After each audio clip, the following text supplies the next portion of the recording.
புனித அந்தோனியாருக்கு உகந்த மாதமான இந்த ஜூன் மாதத்தில் அந்தோனியாரின் புதுமைகளை கேட்டு தியானித்து ஜெபிப்போம். பரமனை வேண்டி பசி தீர்த்த புதுமை. மேலும் ஒரு நாள் புனித அந்தோனியார் தமக்கு பணிக்கப்பட்ட பணிவிடைகள் யாவற்றையும் செய்து முடித்தார். பின்னர் உணவு அருந்துவதற்கு சென்றார். உணவறையில் அவருக்கு உணவு இருக்கவில்லை. பசியோ அவரை வாட்டியது. உணவறை மேசை மீது அமைதியாய் அவர் அமர்ந்தார். பரமனை உருக்கமாக வேண்டினார். என்ன ஆச்சரியம்! விதவிதமான உணவுகள் அவர் மேசையின் மீது தோன்றின. மற்ற சகோதரர்களையும் அழைத்து உண்ண கொடுத்தார். தானும் உண்டு பசியாற்றினார். இவ்வாறு இறை நம்பிக்கையில் உறுதி அடைந்துள்ளவரான புனித அந்தோனியார் இறை உறவில் வாழ்ந்து இறை அருளை பெற்றிருந்தார் என்பதை அடிக்கடி நிகழும் அற்புத செயல்கள் மூலம் அனைவருக்கும் இறைவன் வெளிப்படுத்தி வந்தார்.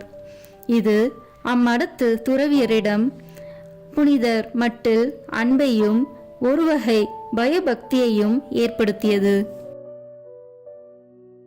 விதித்த கட்டளையை மதித்து செயற்பட்டார். புனிதர் அற்புத செயல்களை செய்வதற்கு மடத்து அதிபர் கட்டுப்பாடு விதித்தார். நாள் ஒன்றுக்கு ஓர் அற்புத செயலுக்கு மேல் செய்யக்கூடாது என்பதே அக்கட்டுப்பாடு. அதற்கு மேல் செய்ய வேண்டுமானால் தன்னுடைய அனுமதியை பெற வேண்டும் என்றார். இவ்வாறான சூழ்நிலையில் அந்தோனியார் மடத்தில் உள்ள கட்டட பணிகளை மேற்பார்வை செய்வதற்காக பணிக்கப்பட்டார். அவற்றை கவனித்துக் கொண்டிருக்கும் வேளையில் ஒரு நாள் கட்டடத்தின் உச்சியில் நின்று வேலை செய்த தொழிலாளி ஒருவன் கால் நழுவி கீழே விழுவதை கண்டார். அதிர்ச்சியுற்ற அந்தோனியார், ஆண்டவரே, அவனை தடுத்து நிறுத்தும் என உரக்க கூறி தன் கைகளையும் மேலே உயர்த்தியவராய் மேலே அன்னார்ந்து பார்த்தார். என்ன ஆச்சரியம்! விழுந்த மனிதன் அப்படியே அந்தரத்தில் நிறுத்தப்பட்டான். அதிபரிட்ட கட்டளை அப்போது நினைவுக்கு வந்தது.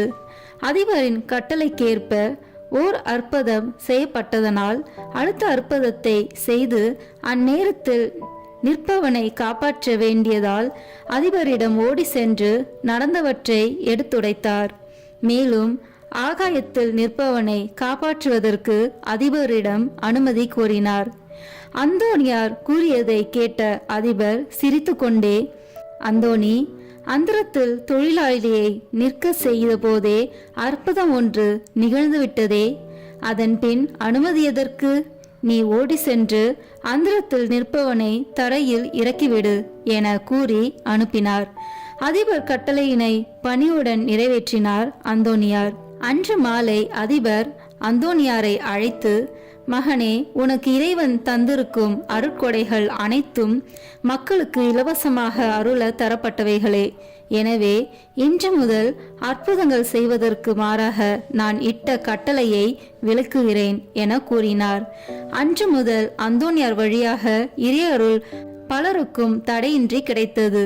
எவ்வளவுக்கு இறையருள் அந்தோனியாரை ஆட்கொண்டதோ அவ்வளவுக்கு அவர் பணிவும் அடக்கமும் உடையவராக வாழ்ந்தார்.